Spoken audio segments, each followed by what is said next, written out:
Welcome back again, Think Twice fans. We are here for another match of Basement FNM. This time, we will be watching Green Black Yawgmoth. That is me on the left. Don't worry, you'll be able to handle it just like I am going to be able to handle me being on the left, even though I'm normally on the right. On the right side, we have Caleb on Amulet Titan. So, looks like we're surveying opening hands, deciding, are we going to keep, are we not? We'll go from there. Oh, hold on. I'm going to try to reactivate my camera. There it is. Yeah, camera's working. Cool. Sorry about that. Didn't notice because I saw myself first in just like a frozen image. And then it didn't work. But quick reset of it and we're good. I believe we are both mulliganing here.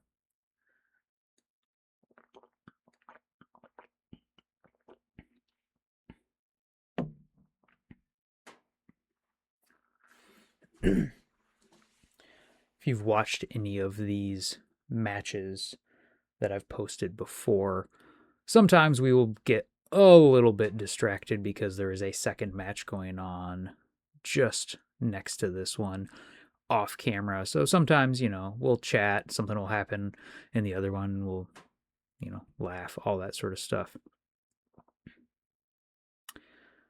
Looks like we're looking at mulligans for 6. Caleb nicely put a die out there for us to be able to tell.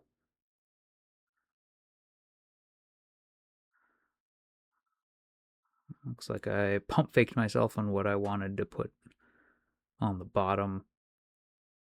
Made a second decision. And I'm on the play, starting with Beseju into Delighted Halfling. And we're off. I'm going to do my best when we get to some Amulet loops to walk you through them as best I can. Not necessarily going to be able to follow all of it, but great start for Caleb. Turn 1, Amulet of Vigor. Really, what he needs to get going, so.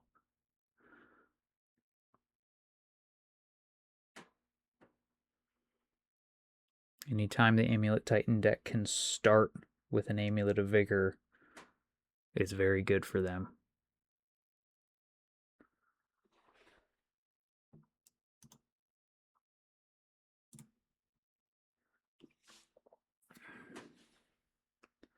I'm going to Beseju that Amulet. We're going to have a Forest enter on Caleb's side because of it. It's rather than deploy a second land into a threat. So you'll notice that I didn't follow up with the land. That Beseju was my second land in hand. But it allowed me to get rid of this Amulet, so I felt okay about it. I still have two mana because of the Halfling. Very unlikely that the Halfling will die in this matchup. So Amulet Titan not known for running a lot of kill spells, especially pre-board. But he has a replacement. And then an Arboreal Grazer puts a Simic Growth Chamber into play. It untaps, bounces the forest. He has access to 2 more mana if he would like it. There's his other land drop for the turn with a second Amulet. So 3 Amulets off the bat. 1 was destroyed. This is the point when you're playing against Amulet and that's the board state, you say, I'm in danger. Because you realize you very well may not have any other turns if the Amulet Titan player takes their next one. I'm just going to lead on Dredger's Insight, probably trying to just to find that next land. There is a couple of options there. We'll take the Overgrown Tomb, Shock and Overgrown Tomb, and we'll Green Sun for X is 0, find a Dryad Arbor.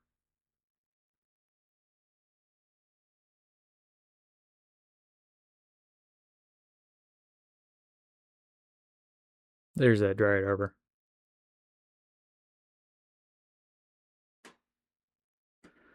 All right, let's see what Amulet can do. Looks like there's at least another bounce land. Looks like maybe the draw was that Summoner's Pact. So Caleb is going to search his library for a green creature card and put it into his hand. Surprise, surprise, he finds Primeval Titan. So this Simic Growth Chamber is going to create 4 mana, 2 blue, 2 green. And then bounce itself. And he's able to use those 2 forests. 6 total mana, cast Primeval Titan. He's now going to go search up 2 lands onto the battlefield tapped. Those will both untap twice. He's going to do some things. Excuse me. So first one is a Simic Growth Chamber.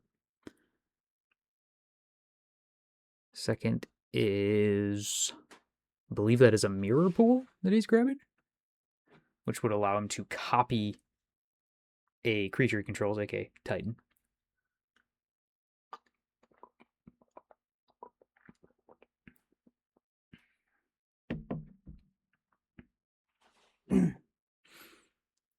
Yep, so I'm just surveying the Mirror Pool, reading it, seeing what I can come up with. So Mirror Pool is going to float 1 colorless mana, which is needed. And then the other 4 from the, what's it called? Simic Growth Chamber, sorry, is going to pay to make a copy of the Titan, so 2 more lands coming in.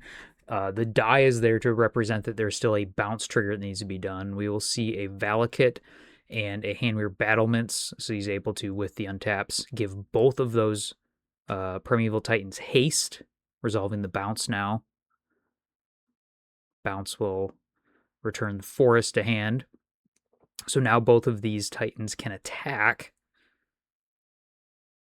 And we're going to search up more lands. So we're going to go search 2 first.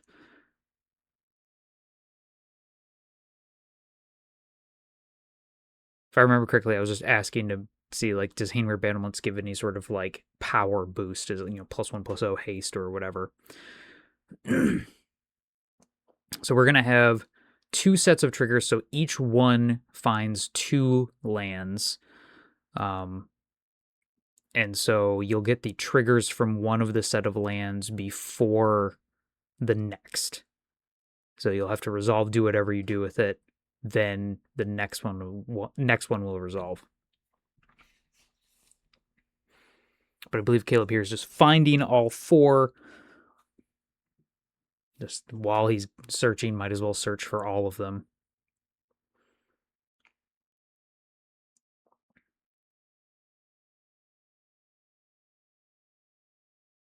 Looks like the lands are picked.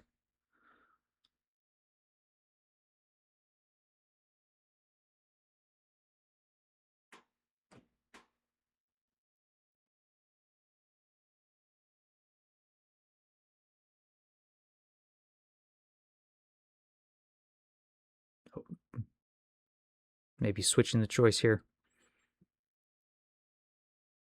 Unfortunately, I can't say too much about like what the potential options are because I don't really know.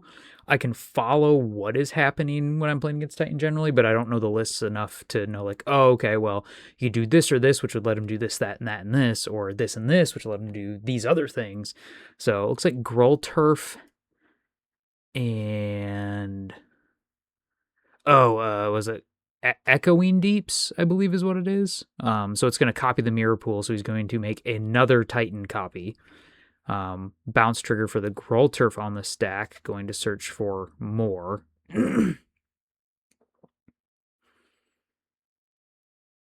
What you see me doing there is just asking clarification questions of like, okay, so where we are right now is this is the point we're at, right?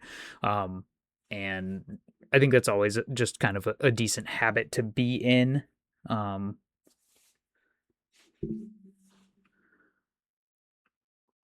it looks like Shifting Woodland and Boseiju showing up from the copy that came in, and now the other 2 that are coming in are going to be Odawara and Simic Growth Chamber.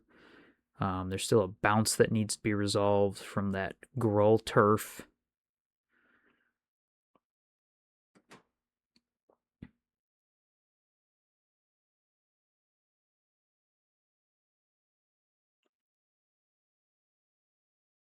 about 8,000 mana available, and I take a trampled hit for 12, down to 6. Not looking fantastic on my side of the battlefield here.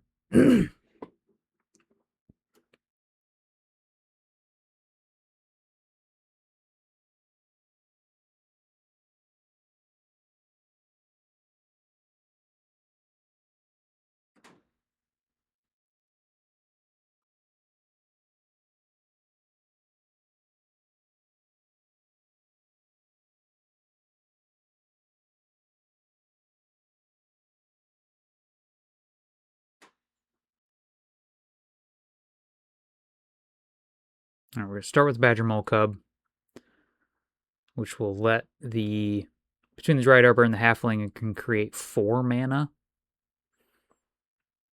Badger Mole Cub, great card from the Avatar: The Last Airbender set.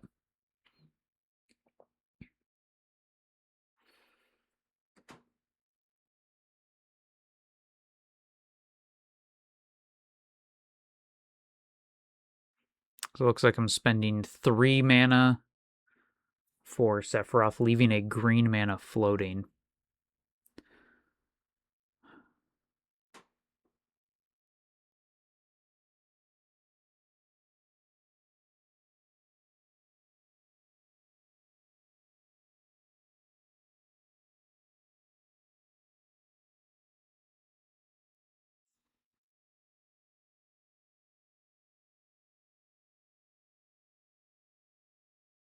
I'm deciding here what to sacrifice. I'm going to sacrifice the Earthbent land because it's essentially free because the land comes back, so I don't really lose anything.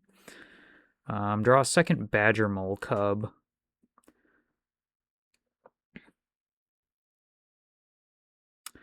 I'm not really sure if there's anything I could pull off here with the board state I had. Wasn't, didn't have access to like Cauldron and Ballista already and just need to find, a young wolf or something. Interestingly enough, Infinite Life, which the Yawgmoth deck can quite consistently get to, it's one of the main win conditions in this build, isn't a game over against Titan, because Titan can create infinite Titan copies, as we saw some of them happen there with Aftermath Analyst. You can loop that consistently. And there we go. I say, hey, that's enough for me to say game 1. I'm not going to survive the 18 trample damage coming away on the next turn, no matter what I do. All right, here we are. This is game 2. Picking up, Caleb is in the process of going for a mulligan down to 5. And, excuse me, I have kept a hand of 6.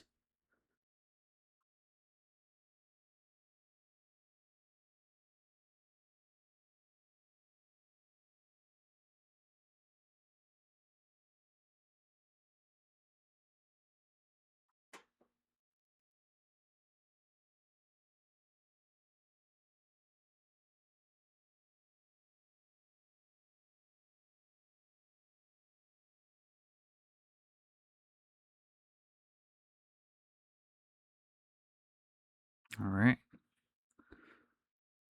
Looks like Caleb's surveying his hand.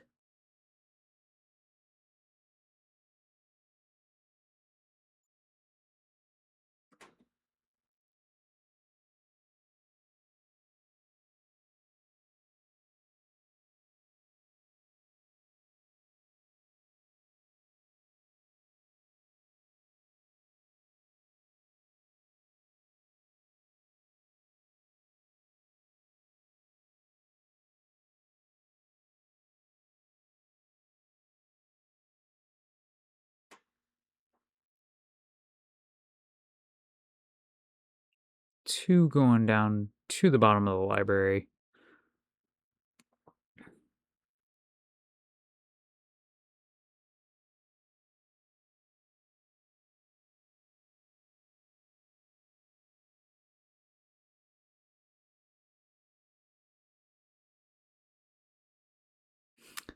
If I remember correctly here, Caleb was looking at the two he's putting back, and he said to himself, he said, that can't be right, but I'm going to do it. So we were having a chuckle. I'm going to fetch and search for that Dryad Arbor, so we'll see an Overgrown Tomb coming in here, pay 3 life after the fetch and shock, and I will have a Dryad Arbor on the battlefield as well once we find it there. Green Sun Zenith shuffles itself back in, and it'll be over to Caleb for turn 1.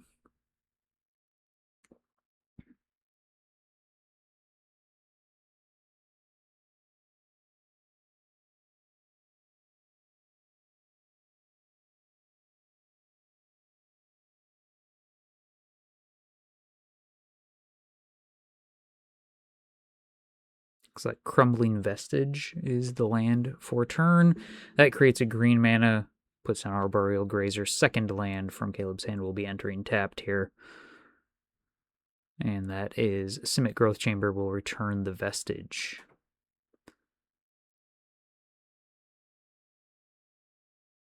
And over to my second turn, hopefully I have access to 3 mana. Let me do this here. Play the Dredger's Insight. Double Walking Ballista, there's a Badger Mole Cub. Looks like I have another Green Sun Zenith in my hand.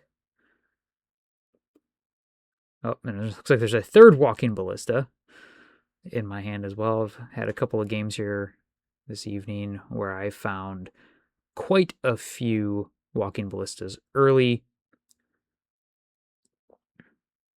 Verdant Catacombs, followed up by a pass, is the play. That Crumbling Vestige returns. 3 total mana here. We are seeing a Keen-Eyed Curator. So this can remove things from the graveyard. And a little bump at the library there on accident. But I'm about to shuffle anyway, so. Keen-Eyed Curator can remove cards from the graveyard, and if it's removed 4 different types of cards, then I believe it gets +4/+4. It becomes like a 7/7 or something like that. Maybe it gains trample or some other keyword, but I'm going to fetch and surveil on Caleb's end step, try to set up something useful for my next turn.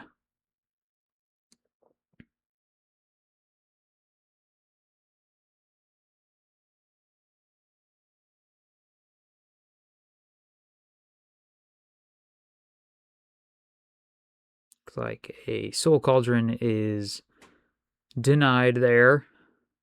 The last Walking Ballista drawn. Plenty of those.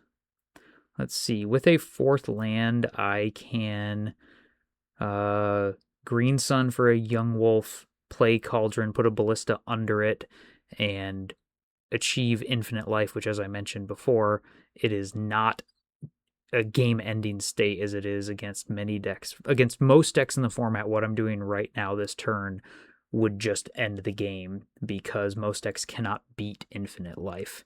So it was like, yep, okay, you got it. I can't ever beat it. So there we go. Some people like to say that they'll play out just to see if like you'll deck before they will.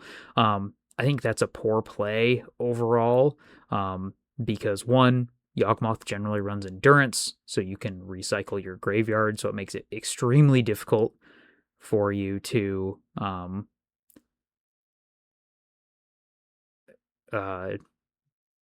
deck yourself because you can just keep on shuffling. You can also just have a Green Sun and Zenith, cast it, find nothing, shuffle the Green Sun Zenith back in, so like you can just always do that.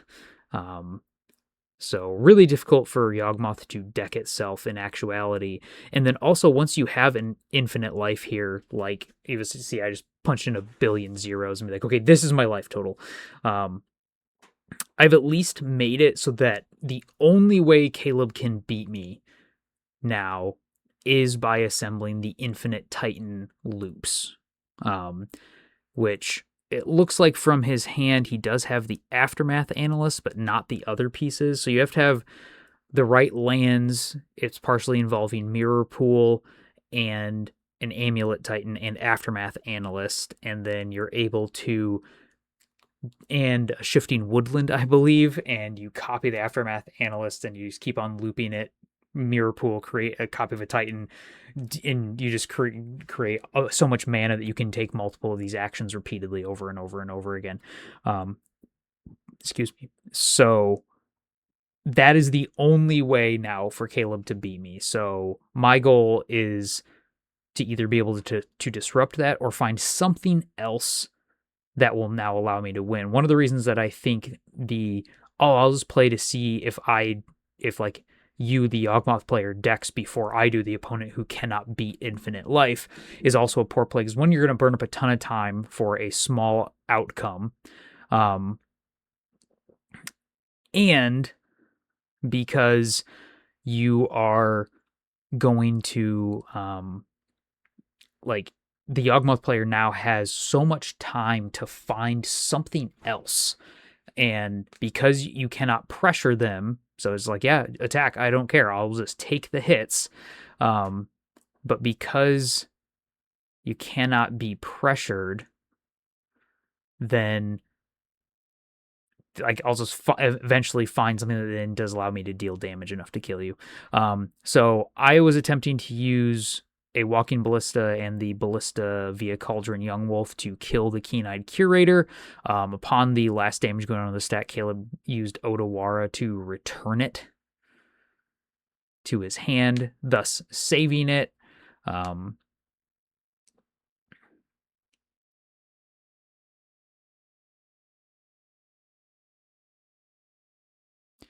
But I will say it is somewhat of a weird position to be in, to have infinite life and it kind of just not matter,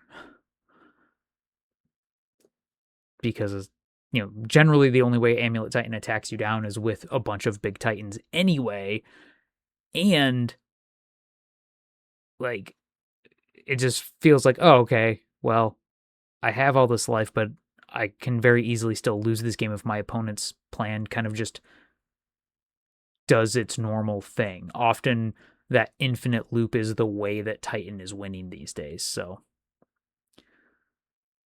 kind of a weird feeling position to be in.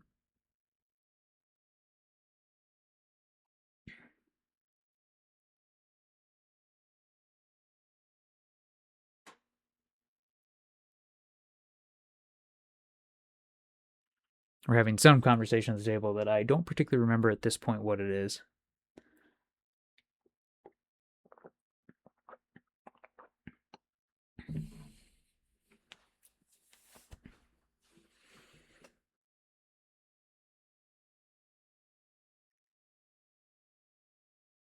I'm trying to think through my options, I believe, here of I've activated the Cauldron. What do I want to target? I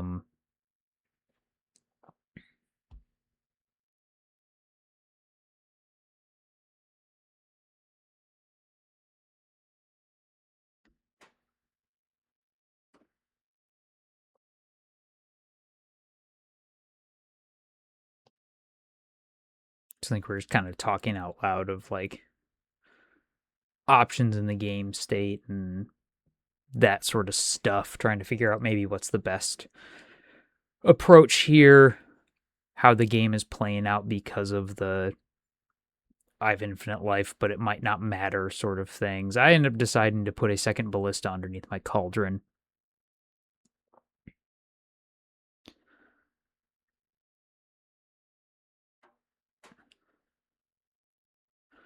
So putting the counter on the Yawgmoth allows me to attack here. Caleb goes to block and then realizes that if he blocks, I can kill the Grazer. I don't know if it matters too much, because I can let combat damage happen, deal 2 to the Grazer, and then use the Ballista ability to deal the 3rd damage with the counter. So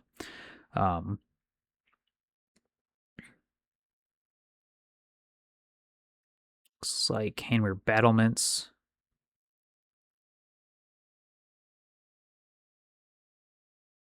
Noticeably at the moment, Caleb doesn't have double green to redeploy that Keen-Eyed Curator.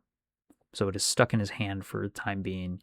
Handward Battlements, Urza's Saga, and Crumbling Vestige all create colorless mana.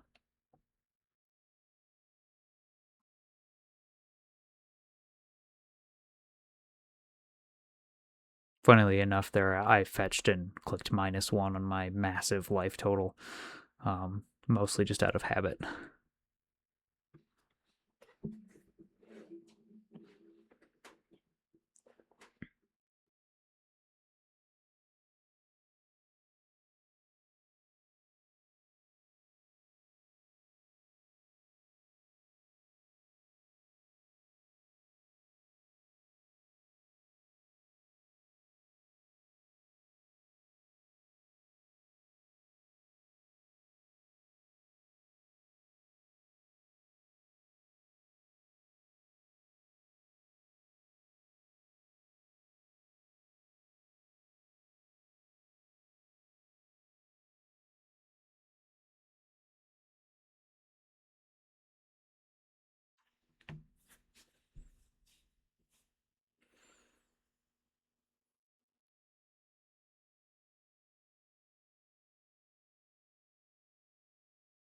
Looks like a Walking Ballista and a land in hand for me here. If I play that land plus the Dryad Arbor, I have access to 6 mana, so I could make a 3/3 Ballista. And I guess really the idea here is just to try to start applying pressure via just classic attacks to Caleb so that I give him as little time as possible to find his infinite loop. Useful for me right now that he does not have any of the pieces he actually needs in play to do it. So he is going to have access to 1 Amulet of Vigor. So this is, I believe, no blocks declared, and then prior to damage, I'm just going to use the Soul Cauldron to add another power to the Yawgmoth, so it'll be an attack for 3. So the more I can just apply pressure to Caleb will be better.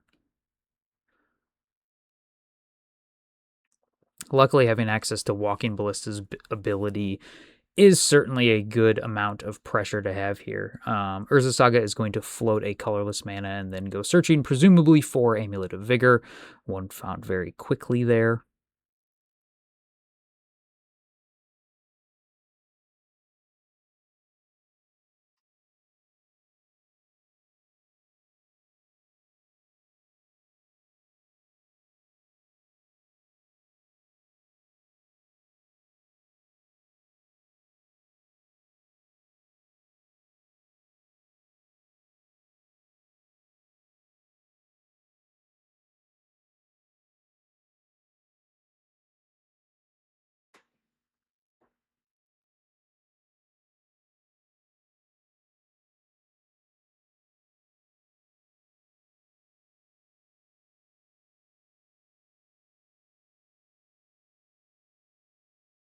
So second colorless mana off the Handward Battlements. Yeah, I say that didn't make any sense to why you would need to float that. Looks like a Gruul Turf, Aftermath Analyst, maybe a Lotus Field, and then that Keen-Eyed Curator in hand. So there he's going to float a colorless, return the Crumbling Vestige to hand. That's the best place for Crumbling Vestige. So Keen-Eyed Curator is now going to come down. I believe that should mean there's also a red and a blue mana floating.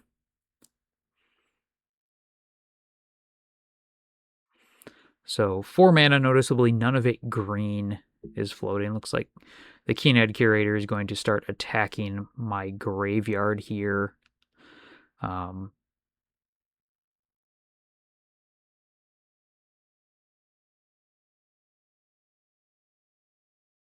Only lands left in the yard.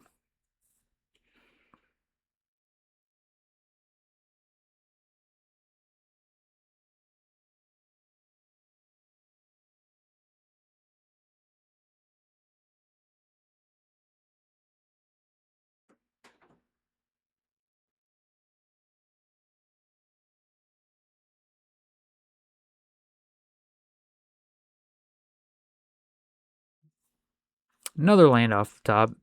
Not really the draw I want to see. I just want to be able to keep on attacking.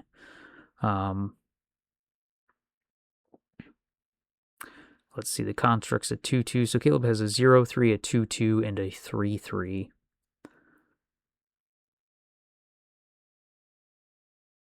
We get access to 6 mana, one more if I play the land that I drew for turn.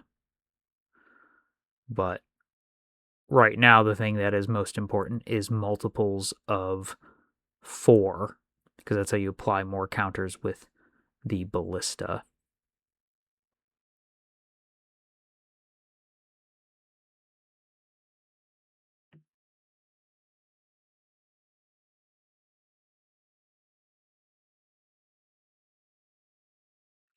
So I'm going to deal 3 damage to that Keen-Eyed Curator between the Ballista and the Yawgmoth counters.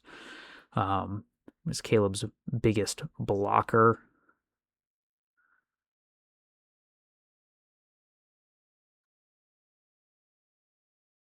And then the Keen-Eyed Curator is going to get added to the Cauldron Soup.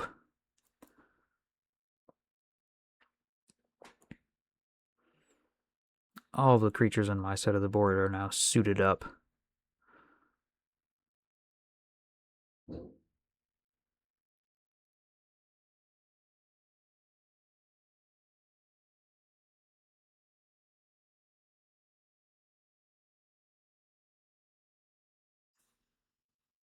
Use those counters to kill with the Ballista, and everybody's going to get in. So 1, 2, 3, 4 damage. Caleb down to 11.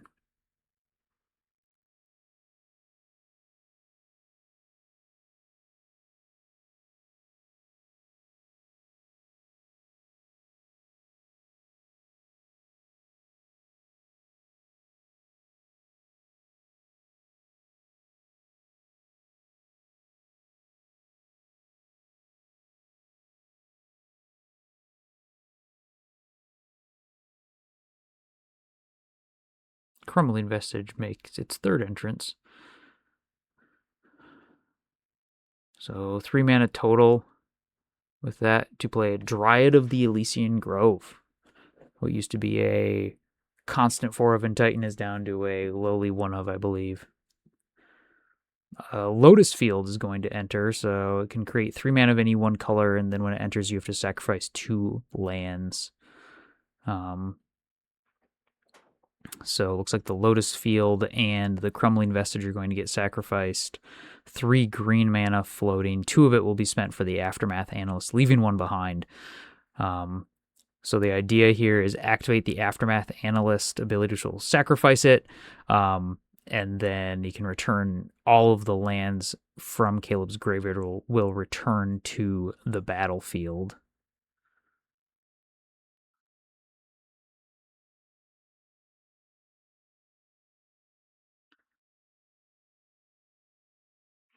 So he's going to mill 3, looks like an Amulet, a Primeval Titan, and a Arboreal Grazer, and since he didn't find something to keep going, he decided that was enough. I was going to be presenting some close to lethal damage pretty soon. All right. Here we are, game 3. Caleb leads on Urza Saga into Amulet of Vigor. I really wish I had a Force of Vigor there. I did not. It is a Wastewood Verge into Delighted Halfling instead. Urza Saga hits Chapter 2. In 1 turn, it will find what is likely to be a 2nd Amulet of Vigor. Not fantastic for my prospects here.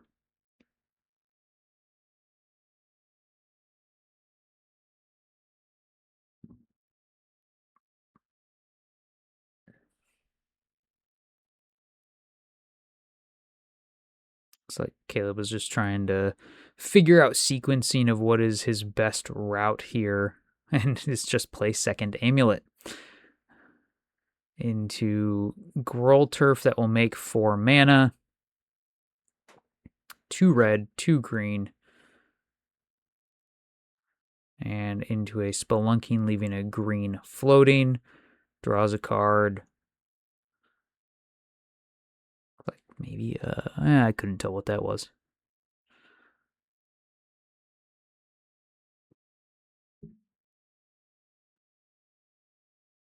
Bajuka Bog, that's what it was.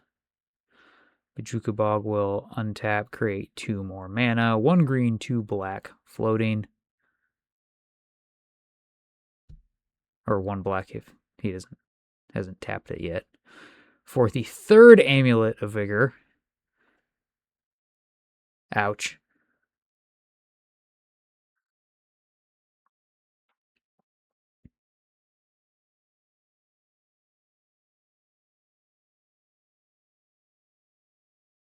Guess the only upside to the Amulet player drawing so many amulets is they probably haven't drawn as many other cards.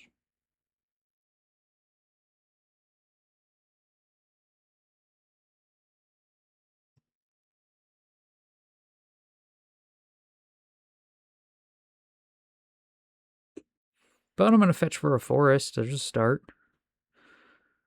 My start, not nearly as good. I think I said here, I'm like, okay, I'm going to do something that would normally be a really cool turn 2, but in comparison is kind of not great. It's Badger Mole into now Malevolent Rumble.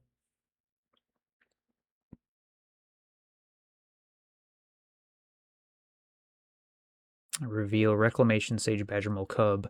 Looks like maybe Underground Mortuary and Spymaster's Vault. So 4 choices to take. The Reclamation Sage is not doing a ton, just because there are so many things here. Like blowing up 1 amulet in this case doesn't make a ton of difference. I would like to be able to play it this turn and get the Urza Saga, but I will not have enough mana to do that. I will have an Eldrazi spawn after this, but I've already made my land drop for the turn. So that spawn will be the only other mana I have access to. So 1 colorless remaining on turn 2. Like I said, this turn is normally a pretty good turn 2. But in comparison to the extremely dangerous board state that Caleb presented on his second turn, mine doesn't look nearly as cool anymore. I decided to take that second Badger Mole Cub. I think the idea is if I survive, the second Badger Mole Cub threatens to represent a lot of mana on coming turns. So Urza Saga is going to float a colorless and go search for an artifact of 0 or 1 cost. Here we're going to get a Relic of Progenitus.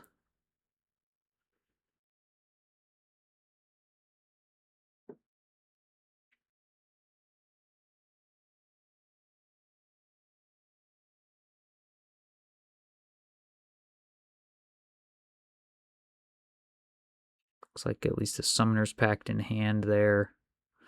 So Grolturf is going to make 6 mana. I was asking about the interaction when you have Spelunking and Amulets in play. So essentially, lands naturally come into play untapped. They can have replacement effects applied to them that change the way they do that. So basically, because Caleb owns both replacement effects, he can choose which one applies. So the Grolturf says it enters tapped, the Spelunking says it enters untapped, both replacement effects, and so he can choose, I will choose the replacement effect that has it enter tapped, which then lets Amulet of Vigor trigger, and he's going to make 100 billion mana with all of this. And then we're going to get a Summoner's Pact. I overlook my hand and say, yeah, I can't stop Summoner's Pact. So Primeval Titan comes in.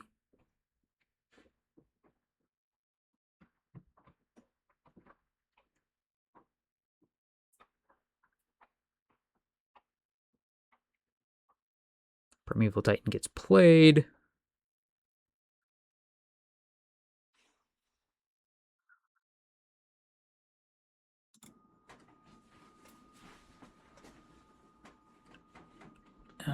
Okay, so we're searching for a Simic Growth Chamber and a Mirror Pool again. So, once again, just 100 billion mana being made. Each of these lands is able to untap 3 times, so the Growth Chamber is going to make 6 mana. The Mirror Pool make 2 plus can then be activated, and that's what we're going to see here to make a copy.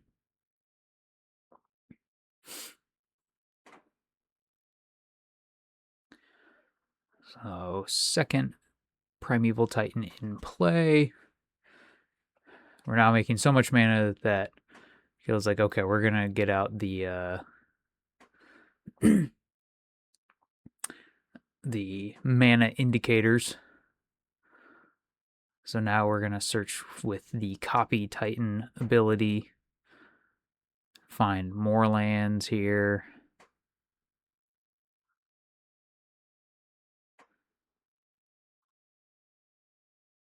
So that is the Growl Turf and Echoing Deeps. Echoing Deeps can copy the Mirror Pool.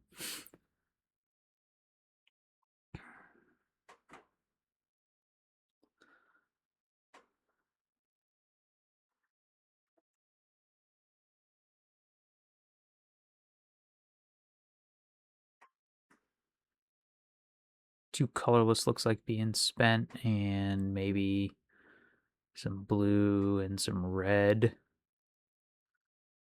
to copy the Titan again. Another copy is going to come into play.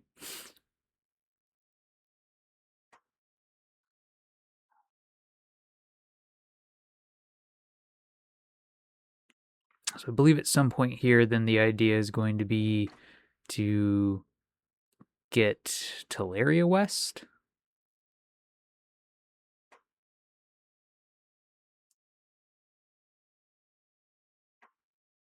Or maybe we're going for haste here first.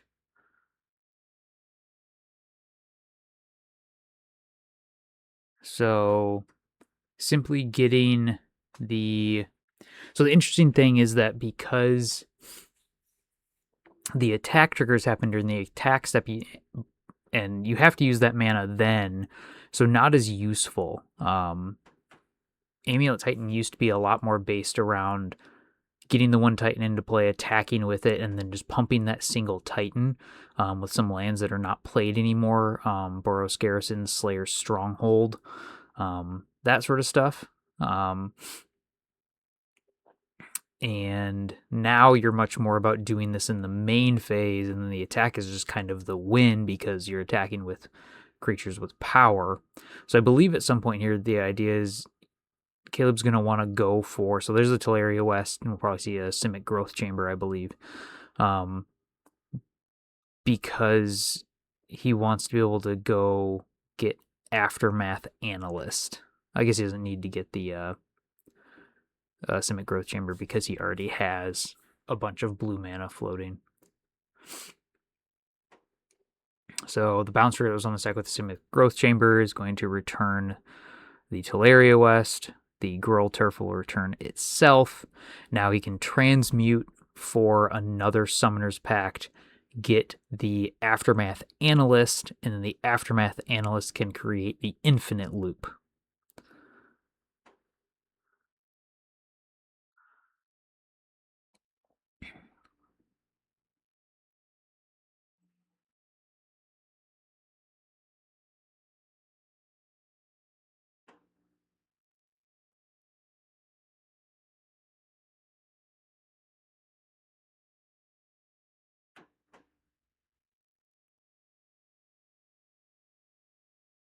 So transmuted the Teleria West, get the Summoner's Pact. Summoner's Pact finds Aftermath Analyst.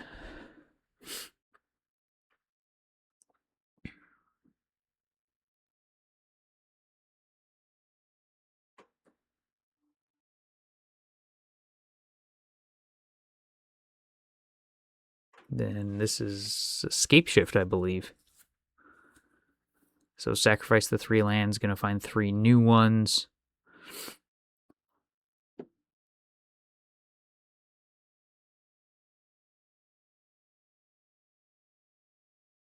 We're seeing setting aside types for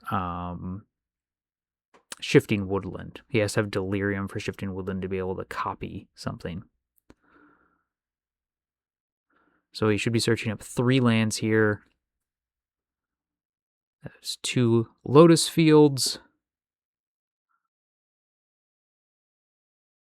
And is that Urza's Cave? I don't know exactly what this one is.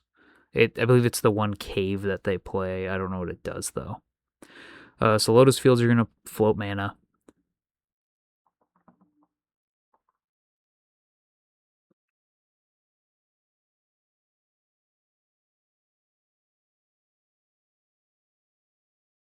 So each of these Lotus Fields creates 9 mana here.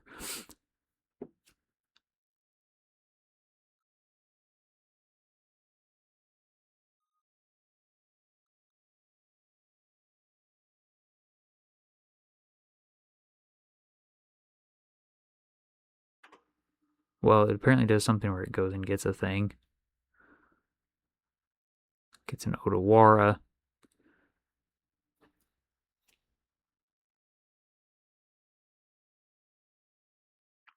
Then the Lotus Field triggers, makes him sack 4 lands. He only has 3, so sacrifices all of his lands. Aftermath Analyst gets played. And then activated. So the idea is you sacrifice the Aftermath Analyst, and I'm going to Endurance Caleb, so I'll get the Aftermath Analyst and the whole graveyard. So no lands will be able to return.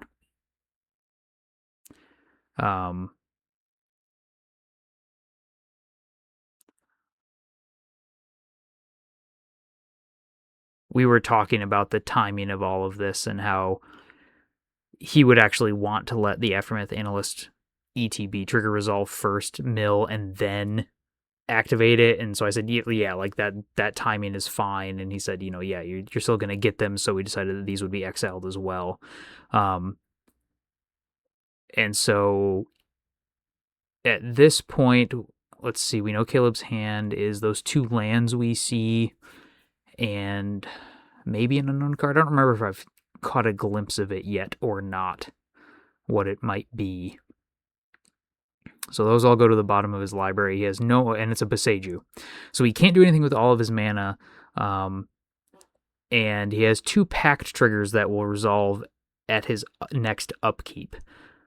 So he's like, yeah, like that's game. I can't pay for those. And so it is going to be the game. No matter what, I'm just going to have some fun here and be like, this is what I was going to do.